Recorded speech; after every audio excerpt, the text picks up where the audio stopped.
Methamphetamine. Methamphetamine. Good evening.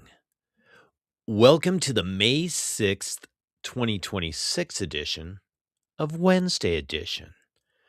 I'm Scott Leisure. The first edition of everybody's favorite weekly podcast Wednesday edition of May. How excellent is that? I hope all of the white people enjoyed a muy magnifico Taco Tuesday Cinco de Drinko double whammy yesterday. Cinco de Mayo is not the same as Mexican Independence Day. That's on September 16th. Cinco de Mayo celebrates a victory that a small Mexican army had during the Mexico-French War in 1862. Under the leadership of General Ignacio Zaragoza, a small, poorly equipped Mexican force defeated a much larger and better armed French army. It wasn't a big turning point in this war. I mean, France did take over Mexico City, but the battle and the victory became a symbol of Mexican resistance and Mexican pride. Viva la México! Y a mis amigos y amigas que están escuchando, hola y gracias. Resistance and pride. I like it. Standing up for your beliefs, standing up for your freedom, standing up for your rights, standing up for your culture and for your heritage. A lot more than tacos and margs, right? Here is the definition of resistance. Resistance is the act of opposing, withstanding, or fighting against a force, change, or influence. It refers to physical opposition, like air resistance, biological immunity, like bacteria resistance, psychological defense, or political defiance. Common synonyms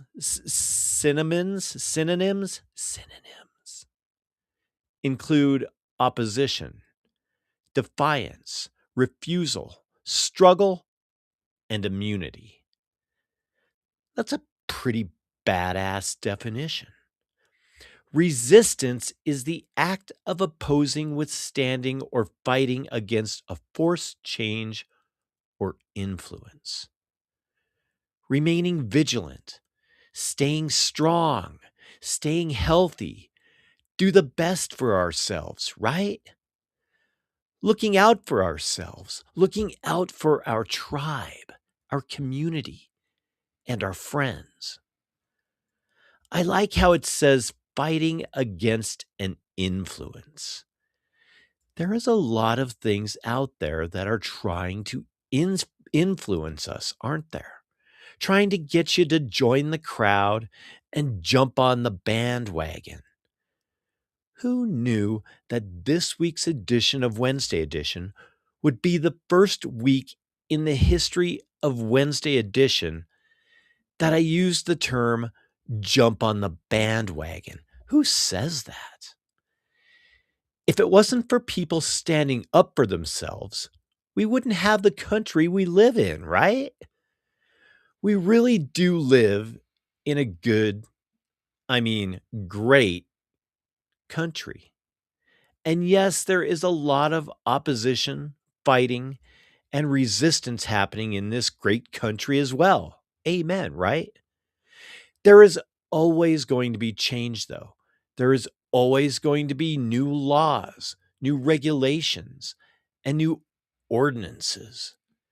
There is always going to be something that you don't agree with, and there's always going to be something that I don't agree with. We have elected officials and appointed officials that are supposed to be our voice when it comes to making really big decisions for the country. for our state, for our cities, our school boards, and even our PTAs. Here, in my home state of Colorado, there is a proposed bill that is headed for the House that would limit single use items like plastic utensils, napkins, and ketchup packets from ending up in your takeout bag. Even chopsticks would only be upon request. Do we not have any more important things to discuss and debate during our sessions than how many hot mustards we get? Senate Bill 26146 restrict single use food serviceware distribution was introduced in late March as an extension of the current Pollution Reduction Act, which restricts plastic bags and food containers.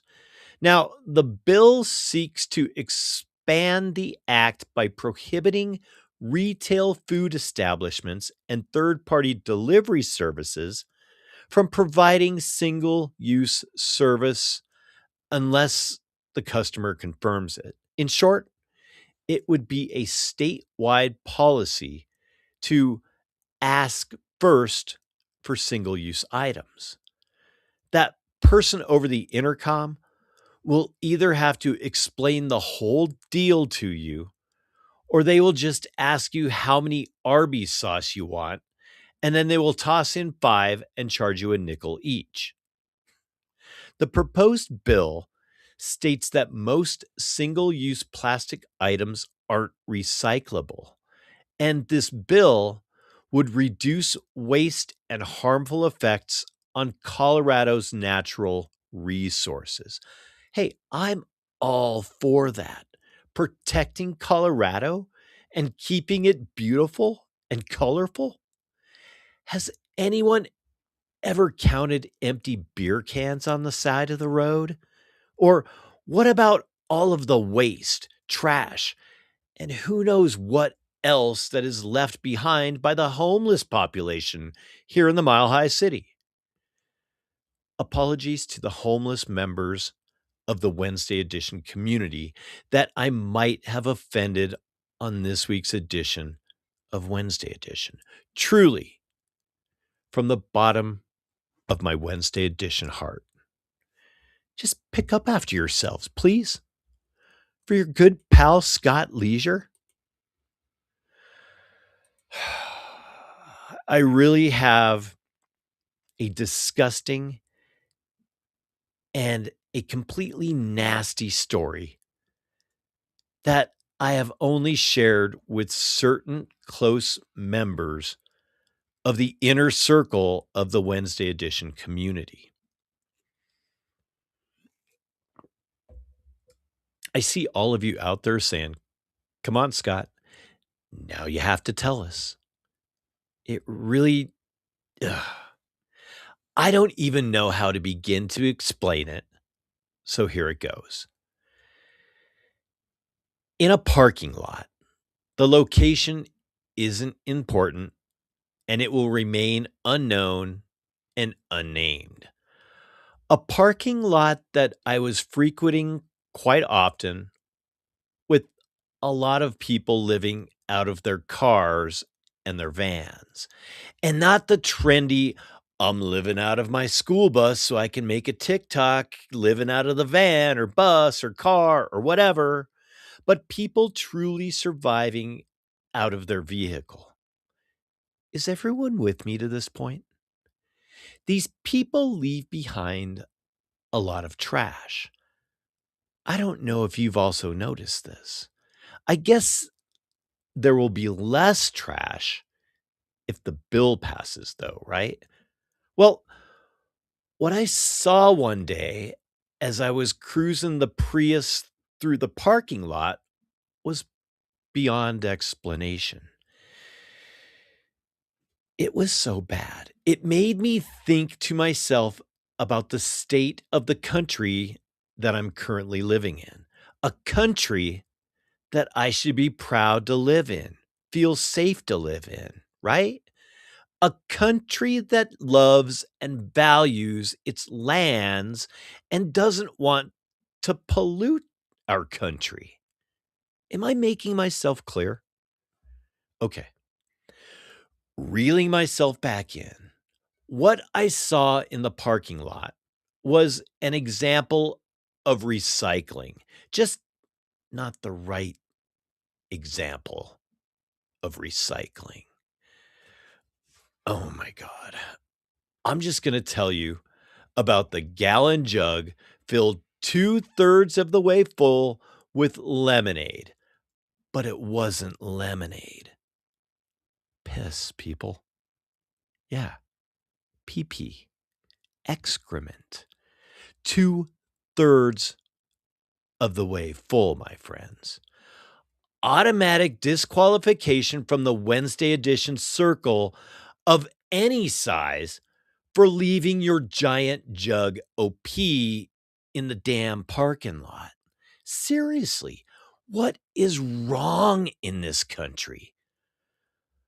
Apologies to the rest of the Wednesday edition community for that last story.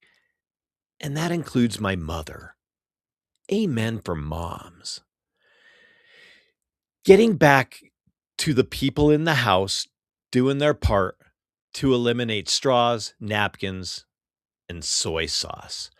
Everyone listening to this broadcast of Wednesday edition has at least one packet of soy sauce in your residence. I know you do. Even the guy in his car in the parking lot using the recyclable jug as a toilet probably has a packet of flippin' soy sauce. But it would save these businesses tons of dollars if they could just lean on the rule that they aren't supposed to give stuff out anymore, right? The thing can go about 10 different directions. They should shoot this thing down based only on the complexity it will cause for the poor service workers that are making $17 an hour. They don't care if you get 8 ketchups or no ketchups. They don't care if you get 2 napkins or 10 napkins. And regulating every food truck? So, if you order online, there would be one more box to check and one more charge. Pretty much end of story until it reaches a vote, I guess.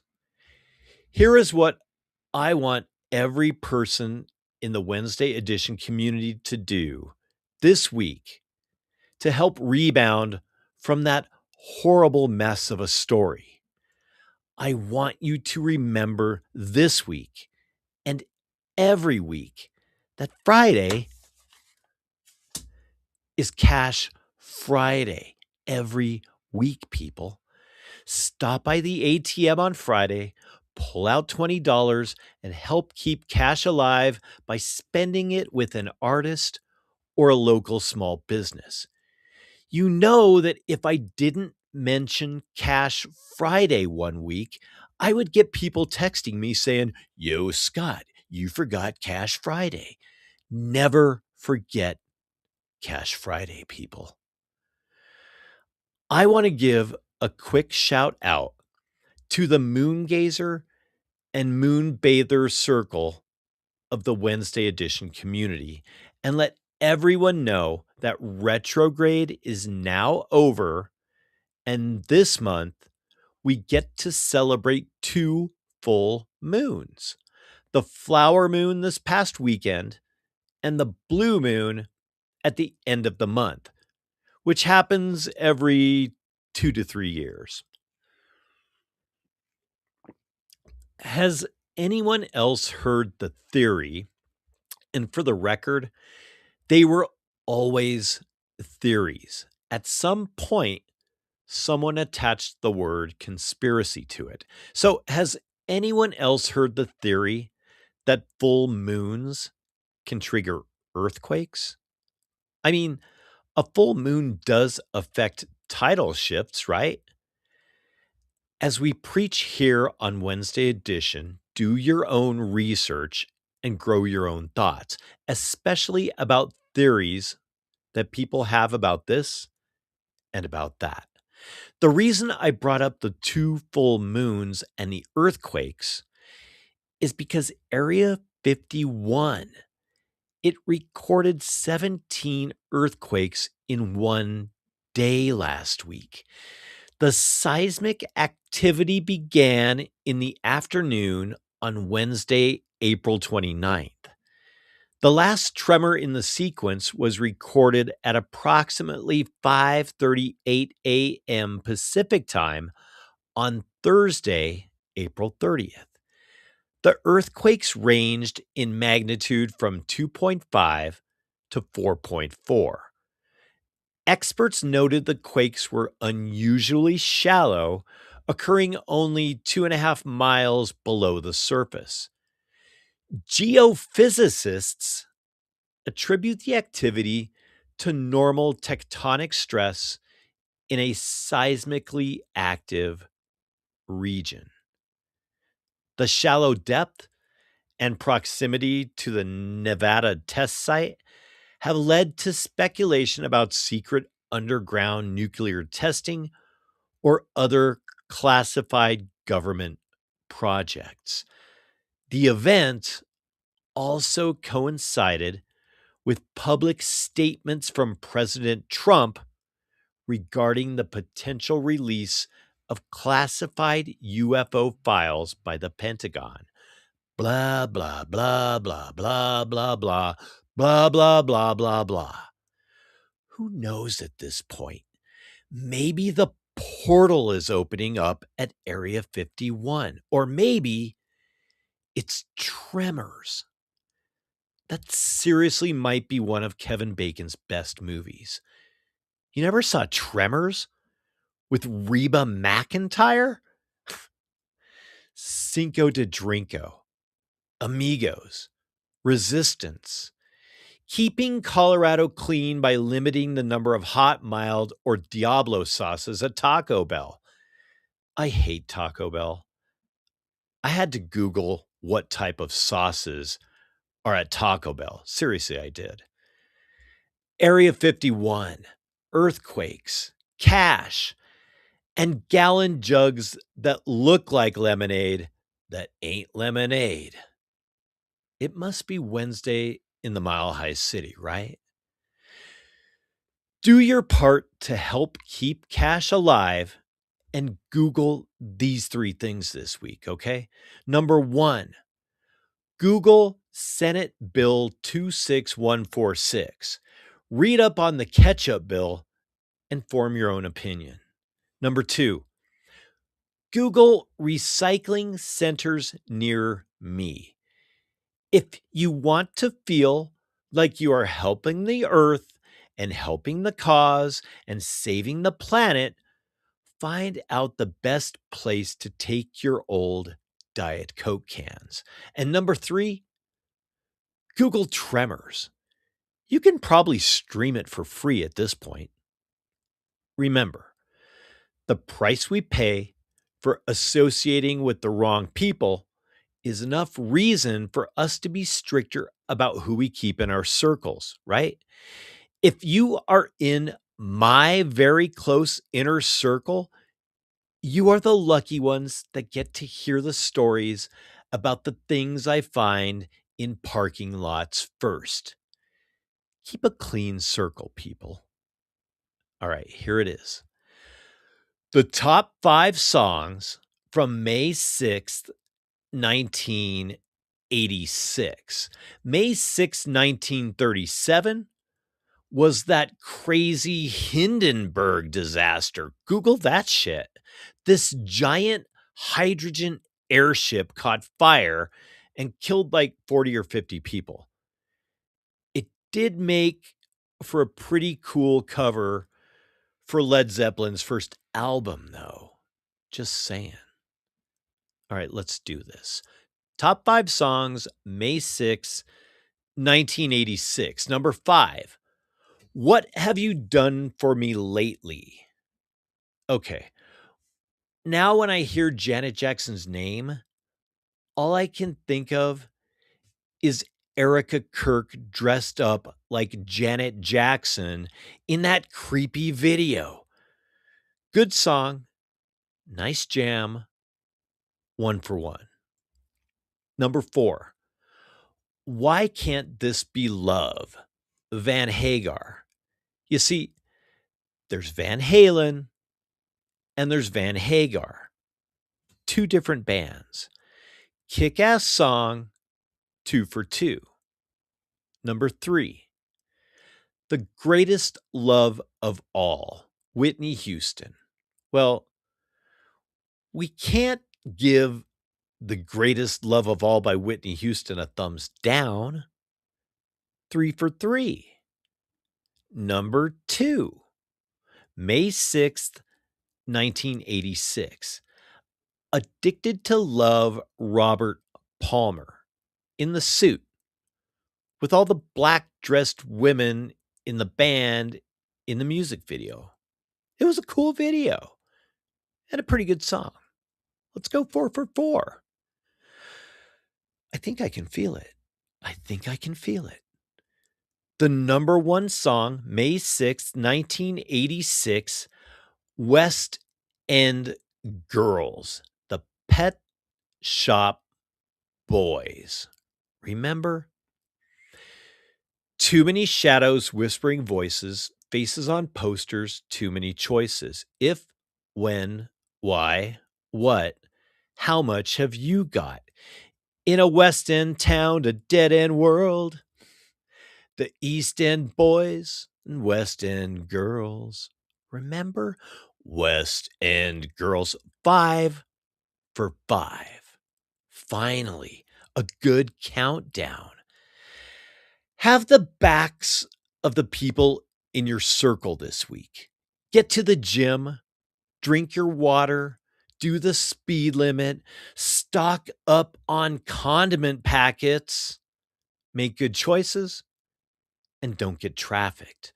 Remember that all of the editions of Wednesday Edition are posted on the YouTube channel. Wednesday Edition. Every Wednesday, 5 p.m. only on YouTube and scottleisure.com. Subscribe to the YouTube and message me if you want a free t-shirt or an empty plastic jug. The choice is yours. Thank you, Wednesday Edition community. Thank you for sharing your time with me.